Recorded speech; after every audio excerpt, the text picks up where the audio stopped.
Hello, and welcome to the first sermon podcast of March.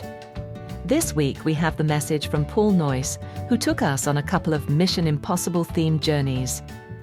The first was Jesus's, and the second is for us as the people of God. I hope you find this podcast interesting.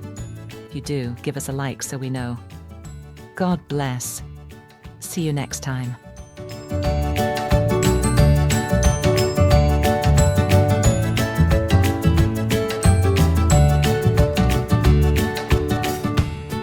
Welcome to today's deep dive. Our mission today is to unpack a really fascinating source that you shared with us. Yeah, it's an audio recording of a church sermon. Right, and the speaker, they actually hook the room right out of the gate by framing a core religious narrative through the lens of the Mission Impossible films. I mean, it's such a creative angle. Jesus' journey to Earth is directly compared to one of Ethan Hunt's high-stakes, highly dangerous assignments. It really shifts the energy in the room. Yeah. Setting it up as a daring rescue operation with life or death stakes. Exactly. And the structural brilliance here is how the speaker uses that cinematic momentum. They take the audience on a deliberate journey from ancient historical texts to a very modern, tangible call to action. To bridge that gap, they actually physically set the scene of a hot, sunny desert right there on stage. They even brought younger audience members up to help build it, right? Yeah, they did. And having the audience physically construct the environment isn't just a prop, it acts as a psychological anchor. It pulls a 2,000-year-old story out of the abstract. Exactly. It makes the stakes feel incredibly immediate for the people sitting right there in the room. And within that physical space, the speaker dives into the three specific paths or temptations Jesus faced in the desert. Right, and they note how he countered each one with quotes from Deuteronomy. Yeah, and instead of looking at these as three separate events, notice the common thread. They all offer a shortcut. Like the first one, trust versus self-reliance. He's tempted to turn stones into bread to satisfy his hunger. Right, and he responds that man does not live on bread alone. Then there's service versus power.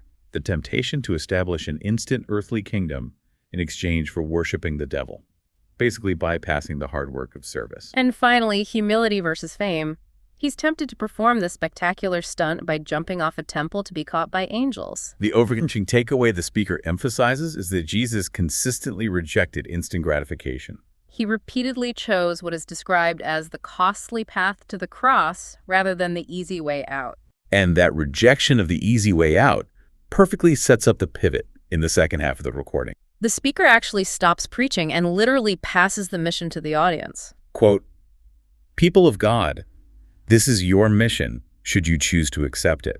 This physical engagement extended right into an interactive object lesson. They used a massive two-sided cross. Side one was focused on the directive to say no to sin. The congregation literally shouted out everyday struggles, things like greed, lying, jealousy, mental cruelty. And then they balanced that very public confession with private accountability. Right. Audience members privately wrote down a personal temptation on a quote-unquote sorry piece of paper. It perfectly marries community accountability with internal reflection. Then, flipping the cross to side two shifted the energy entirely. Say yes to love. Exactly. The crowd suggested actionable acts of kindness like hugging, forgiving, giving time. And praying, which they humorously referred to as the P word from a recent church retreat. The visual climax of all this was just so striking. A woman named Ruth walked down the center aisle, physically spinning this giant cross so both sides flashed to the crowd. While people waved streamers and shouted those core phrases. If we connect this to the bigger picture, this is really a masterclass in interactive storytelling.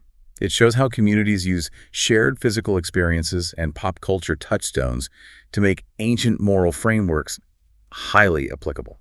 It takes conceptual theology and turns it into daily practice. And they locked in that daily practice with a specific call to action. Right. During the final song. Yes. Everyone was asked to use a cross-shaped piece of paper to commit to one specific act of love in their neighborhoods or workplaces before Easter Sunday. Which leaves us with something deeper to consider about our own lives as listeners. The source heavily emphasizes resisting the temptation of an instant spectacular fix, like turning stones to bread or jumping from a temple. So for you, how often does the modern pressure for immediate results or life hacks distract you from the slower, more difficult path of humility and long-term service? A great question to mull over today.